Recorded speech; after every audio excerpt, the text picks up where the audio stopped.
You're watching Fox 5 News. What New Yorkers watch.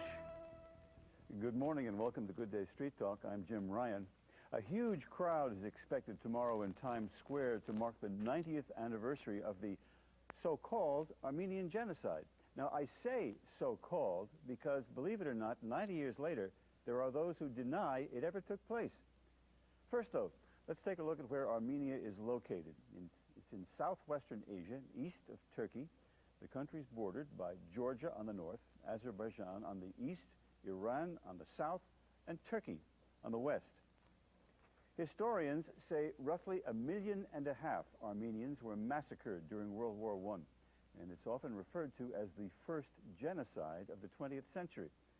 The Turkish government has officially denied there was any genocide.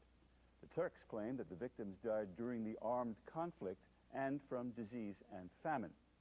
Well, this morning we're going to talk about Sunday's event and what it means to the Armenian community. Joining us this morning are Peter Kalayjian. Peter's a professor at Colgate University and author of the New York Times bestseller, Burning Tigris, The Armenian Genocide and America's Response. Also here, Professor Kalayjian. She's a professor of psychology at Fordham University in Manhattan. And finally, a familiar face here at Fox 5, Manhattan District Attorney Robert Morgenthau. His grandfather, Henry Morgenthau, was the ambassador to Turkey during that time period. Welcome to you all, and thank you for coming in. Let's start now with the word genocide, which I don't believe was in existence at the time of the Armenian massacres. What is the history of the term, and what would be the international legal definition? Anybody want to start? Well, I think first it's important to understand that the man who invented the term genocide, who coined the term and invented the international legal concept, Raphael Lemkin, the Polish-Jewish jurist and legal scholar, did so in part on the basis of what had happened to the Armenians in 1915 and in part on the basis of what was happening to the Jews of Europe before his very eyes. So the Armenian genocide is really part of the etymology of the concept, the modern concept of genocide, which wasn't officially coined until the early 1940s. So that would be, in essence, why the Armenian massacre is sometimes referred to as the first genocide. That's right. Since that was in his mind. And in the UN Genocide Convention, the definition points to killing in part or whole an ethnic group. Mm-hmm. You know, and so that is one of the fundamental definitions of genocide, as well as eradicating the group's cultural institutions. Let us not forget that more than 5,000 Armenian churches, monasteries, and schools were destroyed along with the Armenian people, a whole cultural infrastructure. And during that time, Bob Morgenthau, your grandfather, Henry, was the ambassador to Turkey at the time, and is a hero these days to the Armenian people. Well, he was probably the most prominent public official to blow the whistle, and he sent cables back to the State Department telling them they're trying to destroy the Armenian people and urging the United States government to do something, because we were a neutral country at that time and didn't have that much influence over the Turks. But then he subsequently helped raise money to take care of the survivors, the worst survivors, although a small proportion of that extraordinary community. And we're showing your grandfather right now. But I'm very proud of what he did as a humanitarian and as a public official. And Professor, you were saying earlier that you are now dealing with some Turkish students and Turkish adults as well in attempting to, these 90 years later, find out what is in their heads with regard to denial. What have you been able to find out? Well, what we found out is that, first of all, they understand and learn about genocide after coming to the United States, because their history books is revisional, and they have just the opposite, that the Armenians massacred the Turks.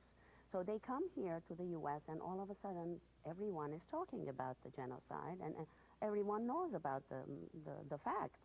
And they are shocked and in disbelief that they have learned totally a different history So the reaction of the shock and disbelief is rejecting this information and feeling humiliated. What kept on coming more and more, people expressed that they felt humiliated, that this is something they don't want to identify with. Why is it, do you think, whoever wants to take a stab at this, that these 90 years later, there is still this controversy, there is still this denial as to exactly what happened? Well, this was, a horrible event. I mean, this was the destruction of a major part of an historic people. Armenians have been people for 2,000 years, and it never was acknowledged by the Turkish government. And Hitler in 1939, on August 22nd, 1939, prior to the invasion of Poland, called his generals together and said, "I want every man, woman, and child on the path of our armies killed, and I'm entrusting that to the Death's Head Division." And he said, for people who question that, my answer is, who talks nowadays about the extermination of the Armenians? That was only 24 years after. In other words, if they forgot that so quickly, then they would forget the Jewish massacres. Well, and forget every other massacre, and perhaps if there had been more of a public outcry against the Armenian genocide, Hitler might have had second thoughts about destroying a whole people. Hitler was emboldened by the absence of memory, and there's a real irony here, because in its day, the Armenian massacres and deportations were the largest, most publicized international human rights crisis of the period. But 20 years later, it seemed to have fallen down the amnesia hole. So it reminds us that memory is really also always a moral issue, and Hitler's statement really underscores that. And one other comment, though, about your question, is that I think it's important to understand that in the very founding mythology of the modern Turkish Republic in the early 1920s, the republic that Mustafa Kemal consolidated out of the remains of the Ottoman Empire, part of that mythology was to inculcate in the Turkish population that there was no genocide committed against the Armenians, that the Armenians never belonged here or lived here, that we are erasing them from our collective narrative. The erasure of the Armenians as a civilization as well as a victims of genocide was formally mythologized in that way. And the Turkish historian Taner Akçan has written very well about this, and it's important that I think the Turkish world listen to some of their own historians. Yes, even just a couple of weeks ago, he wrote in Hurriyet, a Turkish popular newspaper, saying what happened to the 3 million Armenians that were in Ottoman Empire according to their records. What happened, he said facetiously, did they evaporate? So that's something that, but psychologically, I think the attempt to deny is an attempt to exonerate responsibility, because after acknowledgement, there is the idea and the important step of reparation. And there is a tremendous talk on Turkish TV that I view that Armenians claiming that they want billions of dollars and they don't have the money, so they're going to deny it until they find a way of resolving the situation. Explain to us the significance of April 24th. I think it's important to understand that one of the very well-organized aspects of the Armenian genocide, because this was a very well-organized plan. It emanated from the central government. There was a special organization, a bureaucracy that oversaw it, and there were killing squads that were involved, that were formally organized. One of the very important aspects of this plan happened on the evening of April 24, when more than 250 intellectuals, community leaders, clergymen, and professors were arrested in Constantinople and deported by train to a prison in the interior, where they were subsequently killed and tortured and killed. And so Armenians understand that event as the Turkish government's beginning to cut the head off of the culture, to rip its tongue out, to silence it. And so we as a community use that date to commemorate this horrifying plan. And as we go to a break, tell our viewers that in that connection, as we told you earlier, Armenian churches in our area are planning on holding services tomorrow. And as we leave you just momentarily, we'll take a look at some of the locations of those churches and the times of the services.